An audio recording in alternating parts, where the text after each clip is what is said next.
We acknowledge the traditional owners of the land on which this podcast was recorded, the Wurundjeri Woiwurrung and Boonwurrung peoples of the Kulin Nation, and pay our respects to their elders, past, present, and future.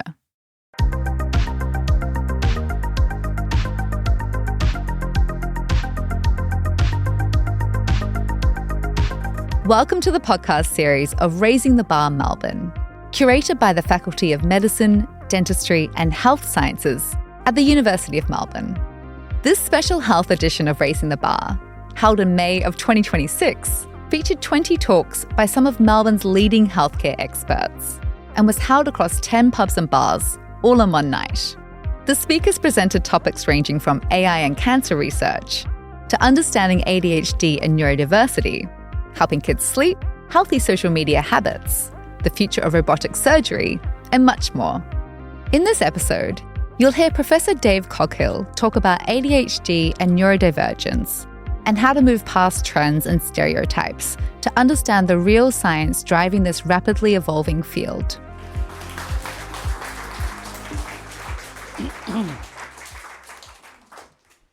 Thank you, Matt. And I just got new hearing aids. And this is the first public speaking that I've done with my new hearing aids. But wow, if anyone else has them, it really changes the way the world is. So even when I snap my glasses together, it sounds like a Brazilian percussionist playing clave. So if I kind of jiggle around a bit, it's just because I'm hearing everything that you do and say. So don't whisper to the person next door. So I'm going to talk about ADHD. It's something I love to talk about. Matt said that if I talk too long, he's going to give me the sign. Probably I will. ADHD and buzzwords. ADHD's become a bit of a buzzword, hasn't it, recently?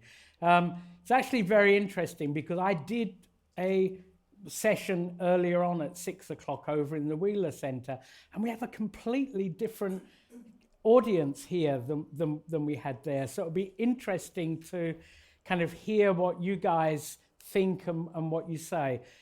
But ADHD has become a buzzword. It's been quite challenging for those of us who have worked in ADHD for a long time. I've been doing this for longer than many of you have been alive. For over 30 years, I've been working in this field.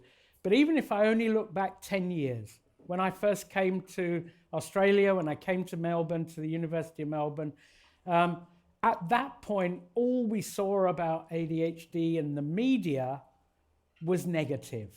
Not everything, but almost everything. It was about too many kids with too many drugs, and it was really challenging. You know, you got asked to go on the radio, and you really had to brace yourself for what was I going to be asked this time. And over time, I saw the pendulum change. Saw people start to talk more positively about ADHD. ADHD's relationship with neurodiversity has always been an awkward one. Because neurodiversity, for those of us who come from the ADHD side, often looks like it belongs to autism, and that we had to fight our way in and get in. But the big thing that the neurodiversity movement did, and then actually COVID did, is allowed us to talk about mental health conditions more openly, allow us to talk more positively about challenges that we have with mental health. And for those of us working in ADHD, that was positive. We started to get some good press. I started to be able to go on the television or the radio or in the written media and actually say the kind of things I wanted to say. Not all of them are positive. Some of them are very challenging, but actually got heard and listened to a lot more. But over the last couple of years, we've started to see that pendulum switch back. A very highly esteemed colleague of mine was in the newspapers saying ADHD is just a fashion statement now. People with ADHD, they don't really have problems, not like people with real mental health problems. And so, again, it's become a challenge. Those of you who saw the Four Corners program, it was kind of weird. It was actually like having ADHD. They started all of these stories. I think they started 6 lines of inquiry. One of them, I said this at the end of the other talk, but I'm going to say it at the beginning. One of them was Norman Swan wanted to point a finger at me because I've worked with pharma companies who make ADHD medications. I got the last laugh because I actually was able to point out on camera, so had Norman Swan. Because the first time I met him, he was speaking at an ADHD conference sponsored by a pharma company. I didn't take money, but he did. However, but that was just one of their stories. Anyone live in Brunswick? Have you got ADHD? Because everyone in Brunswick, Norman tells us, has ADHD. Anyone from Fremantle? I'm not living in Fremantle, but because, again, Fremantle is the ADHD capital of Australia, big hotspot. And actually, I got caught up in it a little bit, saying, wow, if 5% of adults in Fremantle are getting diagnosed with ADHD, and the prevalence of ADHD in adults, meaning what proportion of the population actually has ADHD, is 2.5%, there must be something going wrong in Fremantle. It wasn't until afterwards that I realized, what kind of people live in Brunswick? That's a positive statement. That's a positive statement. I'm sorry for picking on you. I'll buy you a drink afterwards if it's too much. But the people that live in Brunswick are probably the people who look to live somewhere that's more tolerant. They're people who are artists. They're people who are creative. And they might be creative academics. But, you choose to live in Brunswick if you're an adult. Is it surprising that more people living in Brunswick have ADHD or get a diagnosis of ADHD? Probably not. And actually, Fremantle is exactly the same. It's the artistic hub of Western Australia. But Norman missed a trick because actually there is a problem currently with the diagnosis of ADHD and the treatment of ADHD. We tell that because if we look across the whole of Australia, we don't go picking out your borough or your borough or your borough. We look across the whole of Australia. Then 2.5% of adults are currently getting treated for ADHD. As I said, 2.5% of adults in Australia have ADHD. Glory, glory, people like me who have been saying ADHD is underdiagnosed, underrecognized, and undertreated. I don't have to say it anymore. Because we know from the Senate inquiry, one of the real positive things to come out of our understanding about ADHD relaxing a bit, 800 people and organizations gave evidence to the Senate inquiry on ADHD saying we cannot get access to care. There is no ADHD services in public. The ones that are around cost too much, and they have too big waiting lists. So we know that there are people with missed diagnoses of ADHD. M-I-S-S-E-D, missed. I have to be really careful. I have dyslexia, and I have been known to completely spell words like that wrong in public, but hopefully not today. I saw a few people and they nodded. They didn't say, oh no, he's made a fool of himself. But there are many people, many adults and children But let's just talk about adults at the minute. Many adults with ADHD who cannot access care, cannot access services, because those services are overpriced and under-resourced and not available in the public sector. But if we've got a lot of people with missed diagnosis and the rate of treatment is at the level that we would expect for the population, we must also have quite a large proportion of people with misdiagnosis. And it's an issue. It's a real tension. Why are people getting misdiagnosed? Well, partly because people are now recognizing ADHD symptoms in themselves, partly because TikTok and other social medias are flashing up on your algorithm, do the ADHD test. What is the ADHD test? We do not have tests for ADHD. I'll talk in a minute about how we properly assess and diagnose ADHD. But what these websites do is they say, take the ADHD test. 6 questions. 6 questions, and if you answer positively, you probably have ADHD. What happens next? Click to go to our clinic. And you get directed to the back to the clinic that actually just uses questionnaires, and it takes me, I'd say I've been doing this for 30 years, even with other people doing the workup, it takes me 2 hours to assess someone for ADHD.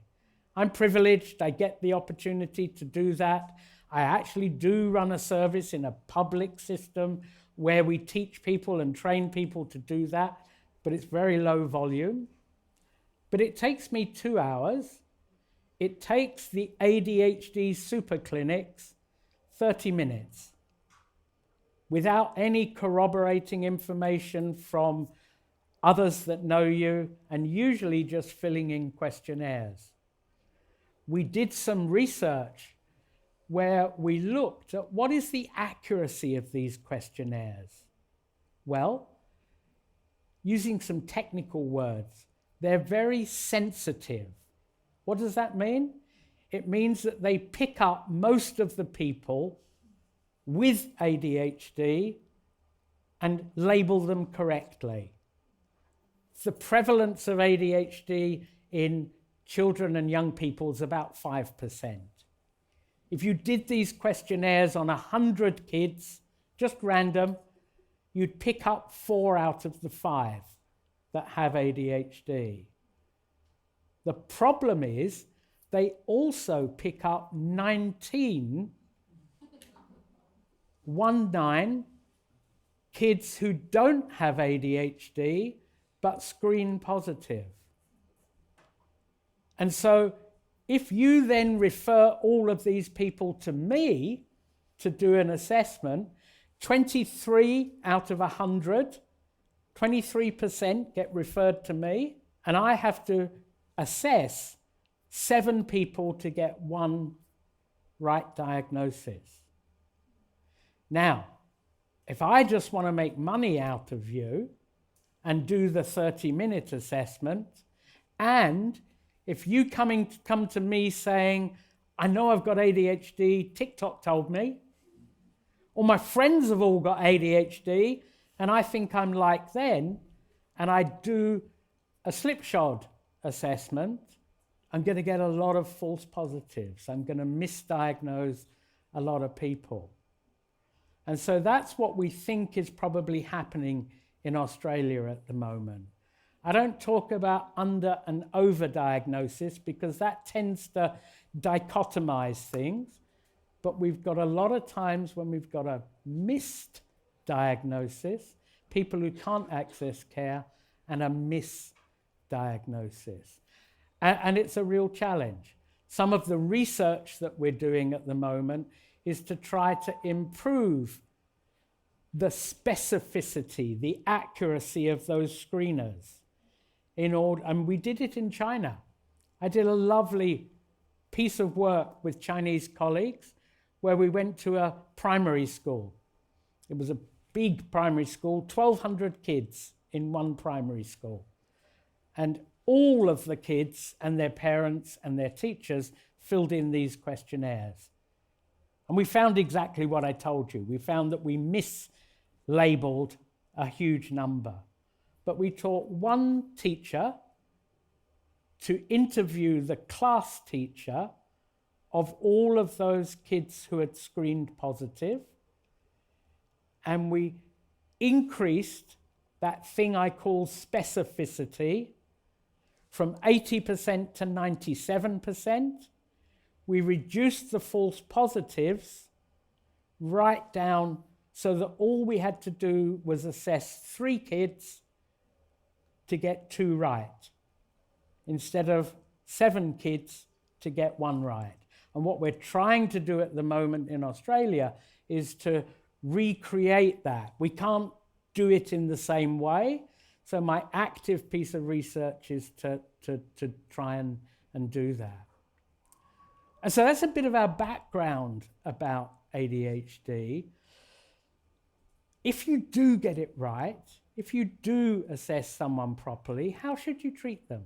How should you manage them? Well, actually, luckily in Australia, again, despite what Norman Swan had to say, we actually have very, very good and progressive guidelines on treating ADHD. You may or may not want to hear that the only actual treatment that we have that reduces what we call the core symptoms of ADHD, that's the inattention, the planning, the organization, the memory, the hyperactivity, the impulsivity, the only treatments we have that reduce those are medications. Does that mean medication is the only good treatment that we have for ADHD? Certainly not. And what our guidelines say is that everybody with ADHD should receive multimodal treatment. Multimodal means what it says. It means you should get more than one. So I'm not apologetic that if I diagnose you with ADHD, I am going to offer you medication.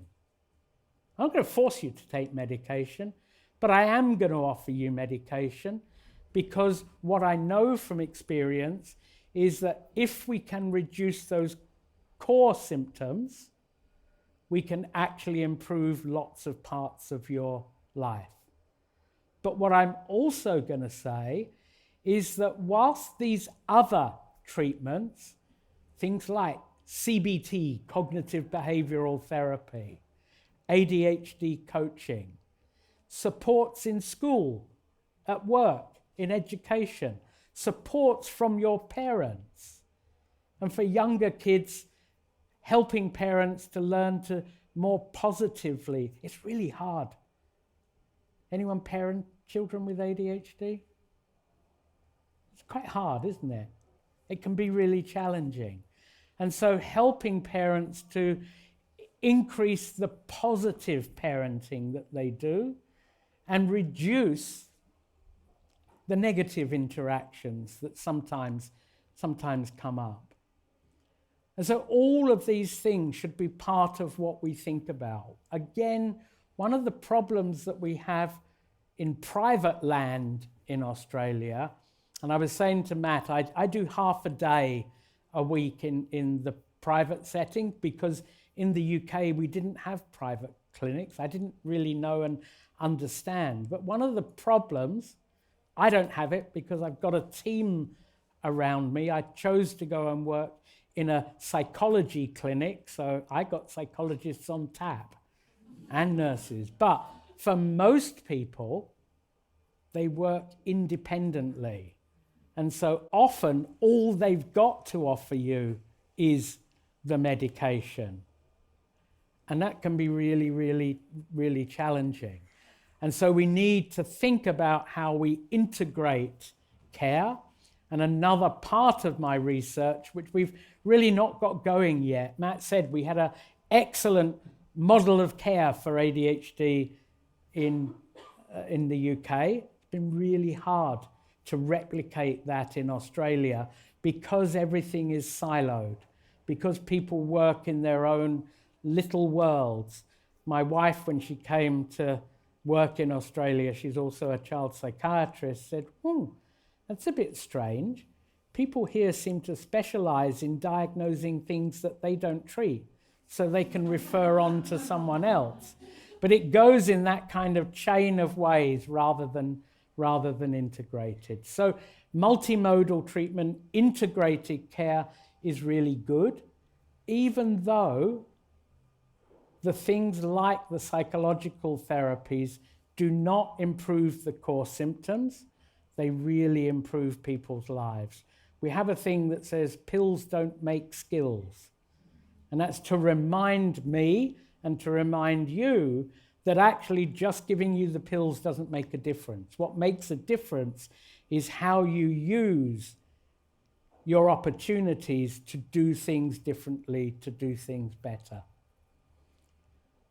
Just changing track a little bit, and I maybe don't need to say this to this audience, but I want to say it, is unlike my colleagues' claim that ADHD is like a fashion statement, a badge that people want to wear, or the T-shirt, the AC/DC T-shirt done as ADHD. Oh yeah. ADHD is a serious condition. One of the things that I was there were bits of the Four Corners program that I wasn't happy with. They made errors, factual errors about things. But one of the things that was kind of cool is that one of their little TikTok things that went viral, first time I've ever gone viral on anything, was me, and I kept getting all these bits, was me saying ADHD is serious. And the figures that I was quoting there is that people with ADHD, even when you take into account the other mental health conditions that often go along with ADHD, people with ADHD complete suicide 5 times more likely than people without. For women with ADHD, if you don't account for the other mental health conditions, it's 20 times. That is a lot. I almost said a really bad word there. That's an awful lot. Adults with ADHD, if they don't receive their diagnosis until after 18, have 4 times higher rates of mortality than the general population. And that's not because they commit suicide. It's because they have accidents at work. It's because they have traffic accidents, either as a driver or as a pedestrian. And it's almost all those accidental deaths. Children, I did a lot of work with colleagues in Hong Kong and colleagues in Scandinavia. The reason I did that work with them is they've got access to whole of population data that links the data about health, about education, about crime. And we found some really scary things. ADHD hugely increases your risk of offending and incarceration. In Victoria, we're in the middle of a crisis of youth crime. My wish is that the government would take ADHD seriously, allow us to assess for ADHD, and we're starting to do this in prisons, because actually what we know is treating ADHD with medication reduces reoffending, reduces incarceration, reduces crime in all aspects. It reduces those traffic accidents. It reduces suicide. it reduces the mortality rate, it increases levels of employment and productivity. ADHD costs Australia $20 billion a year. We've only got a population of, 27 million? That's a lot of money. And much of that can be reduced. I can't think, it's not reducible. Much of that is something or other, can be reduced. And so some of the work I'm currently doing with colleagues in Hong Kong is saying, how much could government save if they treated ADHD? We've gone away from saying, how much does it cost? Government didn't listen to that one. But how much could the government save if they treated ADHD? I don't know the figure yet. Hopefully we'll have it in the next year or two. So the next time, when you have the 200th anniversary of the university, I'll come back and we can confidently say then. But some of the other bits that we saw, and I'm sorry to talk these negatives, but they're really important things for us to latch onto. In Hong Kong, we found that children with ADHD were more likely to be the victims of abuse, all kinds of abuse. When those children were treated, the abuse reduced. Now, I'm not blaming the children for being abused, but treating the child reduced the abuse that they suffered of all kinds. These are really significant things, significant figures. So you're here because you take ADHD seriously. I would just like to commend you guys for that. And I've gone faster this time than I did before, so I can think of one more little bit of stuff I can say, and then we can have some question and answer. I think it's good to throw it open to you guys. Maybe the other question that I got, and I kind of kicked myself for not having asked this. A woman in the audience said, I've got 4 children. One of my children is being assessed for ADHD at the moment. We're now starting to realize that maybe the other 3 children also are neurodiverse, may have ADHD, may also have autism. But I've realized that the story that we're telling about my son is my story. And it's the story that I had that was never recognized. And I think 2 things come up for me. She asked, is ADHD heritable? Are there genes for ADHD? The short answer to that is yes. ADHD is as highly heritable as height is. Again, boring stat, but about 80% of the risk of ADHD comes either directly or through the relationship between genes and environment. And so your genetics making you more susceptible. Very, very little of ADHD comes directly from the environment. And actually a tiny part of that, really small, comes from what we call shared environment, and that's what home is like. And so the important message for that question was, yes, the fact that one person has ADHD in a family does make it much more likely that the other did. But for me, the more important message that I think was behind that was, am I to blame?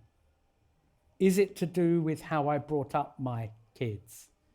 And the very clear answer is no. How you bring up your child with ADHD makes a difference to how that child will progress. It can change the course, positively or negatively. One of my mentors that really got me into ADHD, we kind of thought of him as the grandfather of ADHD in the UK, a guy called Eric Taylor, found from his early research that ADHD plus hostile critical parenting equals what we call conduct disorder, difficult, challenging behavior that then can have consequences later on. And so how you parent a child with ADHD is important, but how you parent a child with ADHD isn't causing their ADHD. And in fact, another colleague of mine who I've worked a lot with over the years, Edmund Shanuga-Bark, he took over the study of the Romanian orphans. Do people know who the Romanian... So in Romania, under a guy, Ceausescu, was a autocratic, just a really horrible regime. A lot of children, if they had difficulties, were put in orphanages from a very early age. And in those orphanages, they got zero care. Not just a little care. They just got small amounts of food and no care. They lived in cots. Really extreme. And Edmund found that those kids had higher rates of ADHD, probably because of the neglect they suffered. But what his research was also able to show was that other kids who had very significant trauma histories had increased ADHD symptoms, but not increased rates of diagnosable ADHD.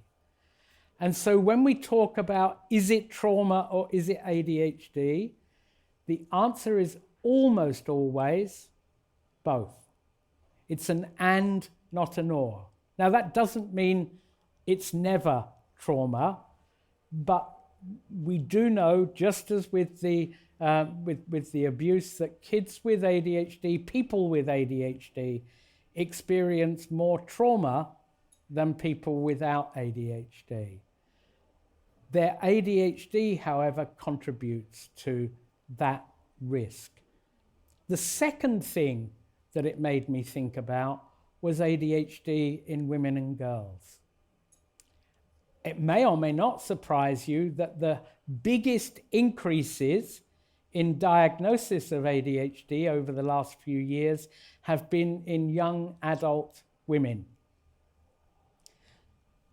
That's really good on one level, because that is a group that we have neglected, that we really have not got to grips with. And we still don't understand the interaction between hormones and ADHD. And I say that to preempt the question about hormones and ADHD. My answer is going to be, we do not have enough research yet. We've got some ideas, and it's almost certainly really important. But we haven't done the research. Why haven't we done the research? Because for many years we neglected to identify ADHD in girls. I see a lot of young women at PIMS, at the Parkville Youth Mental Health Wellbeing Service. I got two distinctions. I think I work at the health service with the longest and most cumbersome name. We just call it PIMS. I also think I have the distinction, as you were saying at the beginning, Matt, of having the longest job title in the University of Melbourne, and the most cumbersome also. But we see a lot of young women with ADHD, and actually the stereotype we have of the quiet girl that was at the back of the class and didn't get recognized because she was just there, drifted at the back. Whilst sometimes we see that, actually more often what we're seeing is full-blown, in-your-face, what we call combined presentation of ADHD, and you think, did that not get noticed earlier on? And I think it shows that our prejudice and biases that we've had. So that's an area that we're really needing to work in. Anyone here with any strings they can pull with government, with others, then That's where we need the research. We really need to understand. I kind of stress that because you can go online and there will be many people who will tell you, we found the hidden link between hormones and ADHD. Unfortunately, it's not science yet. It's not mean it's not true. It just means we can't say it with evidence. Matt, shall I finish there talking? Whenever you like. Well, let me finish there, and I'm hoping that there's going to be lots of questions, and there's more we can say because of that. Thank you for listening.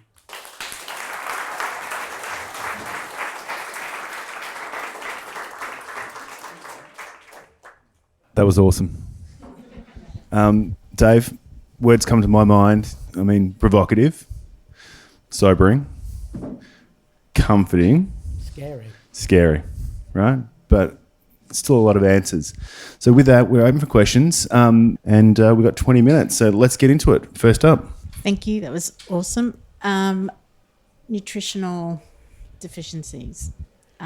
There's a lot of talk around B12 malabsorption, zinc, all the rest of them, iron.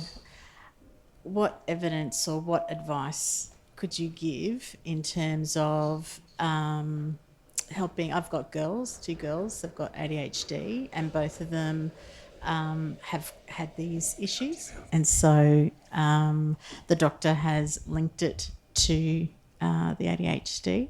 So I was just wondering if you could talk to that. Again, a little bit like the last topic I was talking around, there's lots out there, but it's not good quality research. So when we've looked at the research into diet and ADHD, there's very, very little to actually demonstrate causal links between the diet as the causa and the ADHD as the consequence.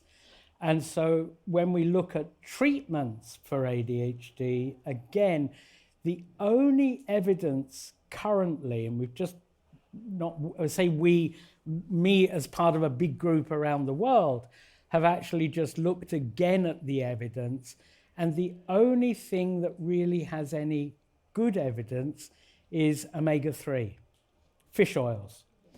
And the evidence for fish oils, whilst robust, suggests that it's in most people a really small effect, but in some people a bigger effect. So if you came to my clinic and you said, I want fish oils, I'll say, I'm not going to prescribe them for you because actually cheaper for you to go get them, and I can't do them on the PBS. But if you want to try, and if your girls are in agreement with that, then do that. But for all the other things, it's valid to check, but often for people with ADHD who are taking stimulant medications, it's about nutritional lapses rather than that's caused by the not eating. And also, if people have ADHD and autism, often there are fatty diets and people don't get enough. And so if you've got a dietary insufficiency in something, then treat it. The thing we're recognizing more is iron, as you said. A lot of people getting tested and being found to be depleted in iron, adults and kids. But the evidence to link is, again, one of those, I for shorthand, call it a sort of TikTok social media phenomena. We did some research, colleagues did some research into looking at the accuracy of information about ADHD on TikTok, and only 30% of what they saw had any evidence to support it at all. And so you have to be really, really careful. And TikTok is where many young people get their health information now. And there are actually a lot of fads that are around. I'm hearing binaural beats is the latest thing. See, You don't know what they are, do you? I didn't know what they are. I'm not going to spend time telling you, go look it up and then dismiss it because actually there isn't any good evidence. The one thing that's really interesting, if you're parenting someone or if you are someone with ADHD, is that people with ADHD do work better when there's other noise around. And so, Mum, I can do it better with my music on is probably true. Actually, white noise and grey noise have also been shown to be helpful. So, I don't know what brown noise is. It sounds disgusting. Sorry. Thank you. I just want to know if there's any long-term repercussions of constantly being medicated, especially from a young age. Okay. Is there research backing that up? So the research says there isn't, and that they are safe. And so you can look at it there are two things that the evidence shows. For children who continuously take medication throughout development, they're on average going to be 2.5 centimeters shorter than they would have been if they hadn't taken medication. I've got a slide that I show when I did a debate on long-term effects of medication, and I was talking in support of medication, and the slide at the end had a picture of a man in a prison cell saying, I'd rather have been 2 centimeters shorter than sitting here. And actually, I am vertically challenged. And I think I would also rather be 2 centimeters shorter. So it is a real issue. It's related to diet. It's not related to the medication stopping you developing. It's related to the fact that people don't often eat enough. So it's fixable, and in most times it is, and you can fix it. The other one, the only one in adults that has shown negative associations is with high blood pressure. So the stimulant medications and one of the non-stimulants increase blood pressure. That's one of the things they do. However, that's not a long-term problem. It's actually a problem from when you start taking the medication, and again, something that can be treated. What there isn't is any evidence of serious heart or circulatory problems. And actually, if anything, the brains of people with ADHD who take medication look more like the brains of typically developing people than the brains of people with ADHD who don't take medication. So all the data that we have would suggest no long-term risks overall. But of course, when I see you and you're on medication, you might have side effects. We've got to talk about them and we've got to manage them. So it currently takes too long to get a diagnosis for ADHD. And you've talked about your research and in terms of improving questionnaires, the ability for people to make those diagnoses. So can we train and support GPs to diagnose ADHD, and should we? That was the one thing I missed out from my talk. Thank you for asking. Yes, we can. Yes, we have. And yes, we should. So the question was about, should GPs be involved in the care pathway for ADHD? And you'll know that's all over the news at the moment. I've been really fortunate. I was able to lead with a pediatric colleague of mine the training of the first cohort of GPs to be trained in Western Australia. We've just finished that about a month ago. We're just about to finish cohort 2. So we'll have around 65 GPs in WA who are trained. We were really strict in our training. One of the scary things is that actually most psychiatrists and pediatricians don't get that quality of training. And so we were really strict. We said to them, you are going to be looked at under the microscope.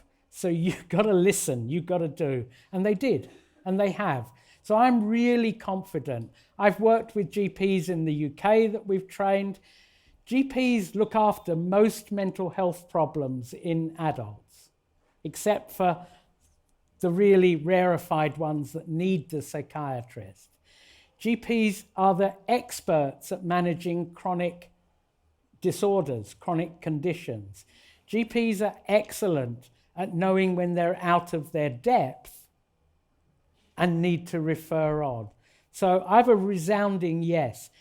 It's still a bit in the balance how Victoria is going. Victoria's going to train GPs, but they haven't decided, they're going to allow GPs into the pathway, but they haven't yet decided how and if they're going to train them.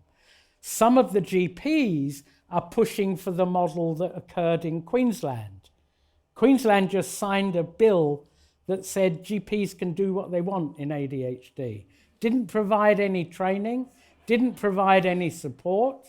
Some of the GPs said, yay, moneymaker for us, we can get in.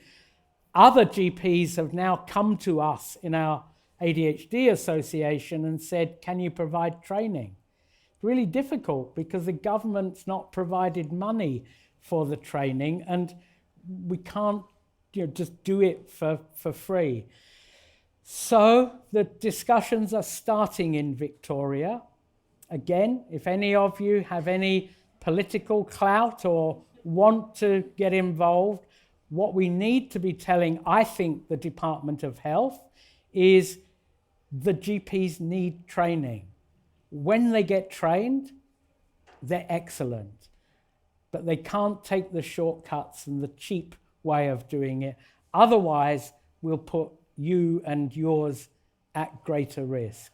Fantastic question, and it was the thing I was trying to get into my head. What didn't I talk about? And it was GP training, so thank you.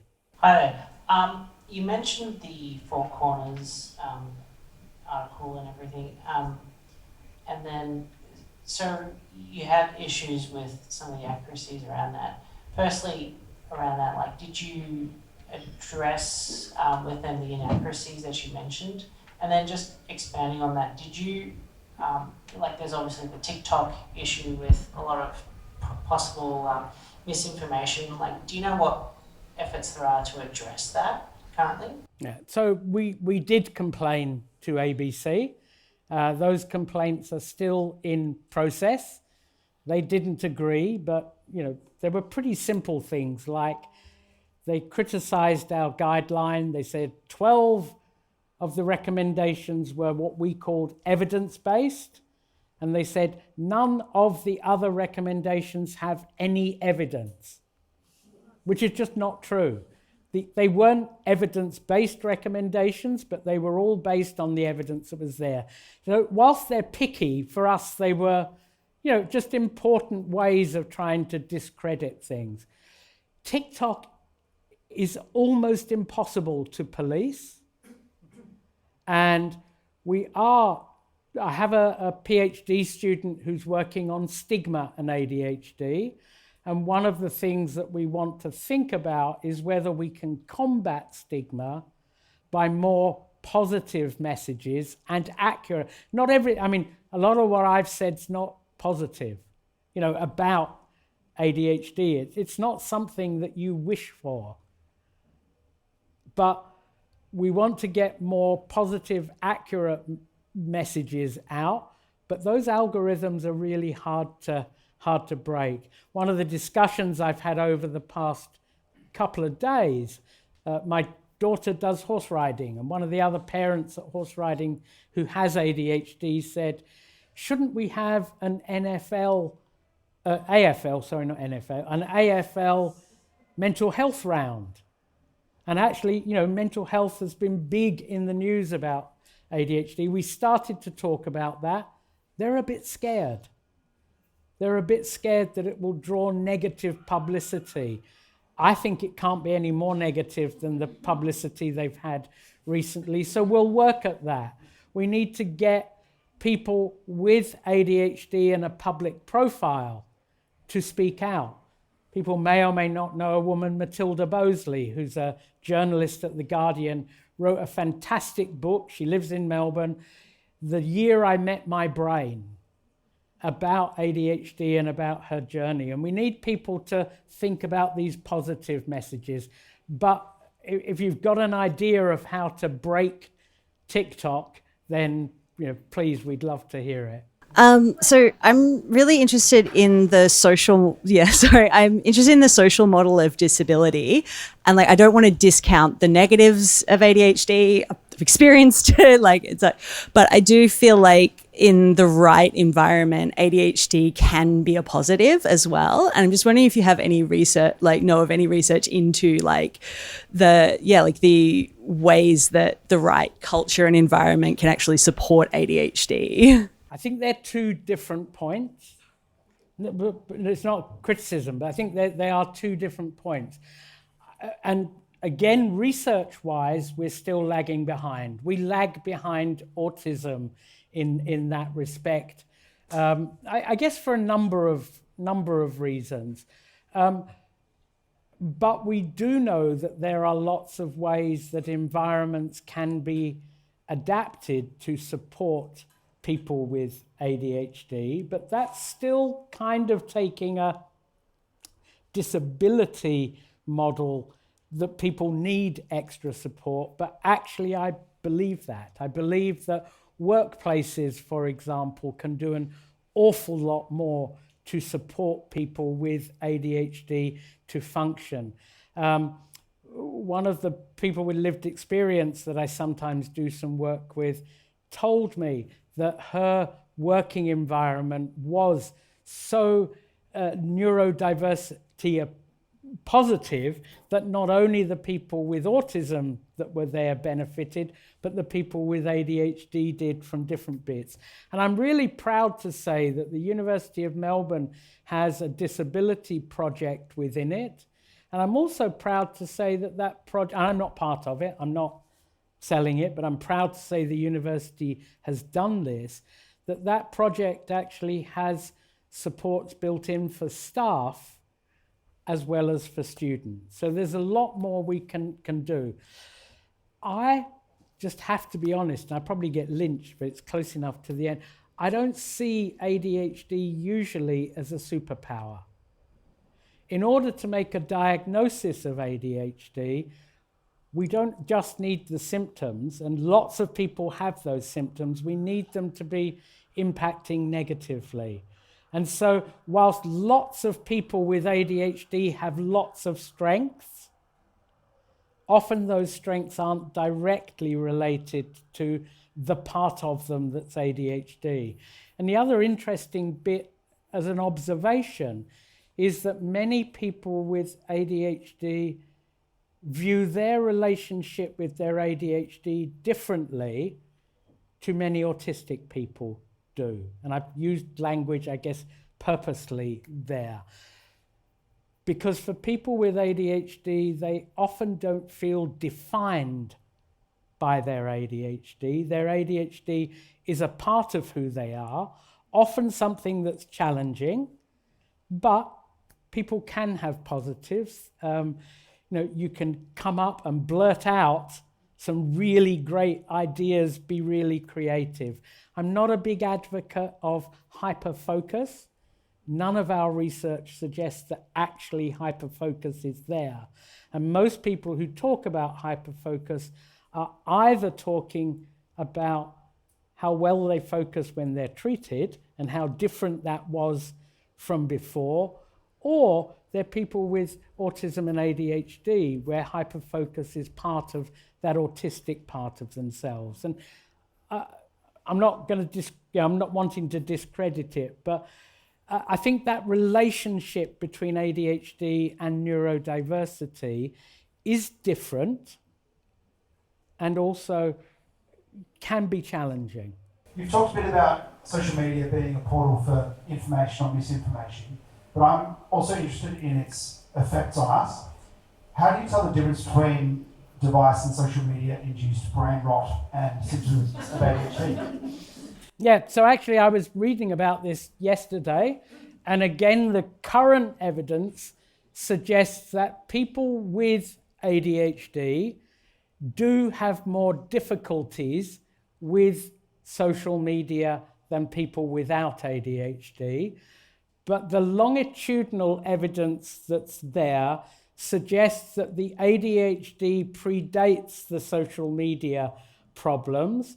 And so it's not social media causing brain rot, as you say, in that group. It's a group of people not with brain rot, with ADHD, who are then being challenged by their relationship with social media.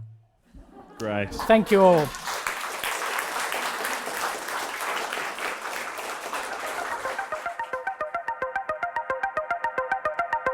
Thank you for listening to the podcast series of Raising the Bar Melbourne, a special health edition. If you want to listen to more Raising the Bar talks, head to rtbevent.com/podcasts.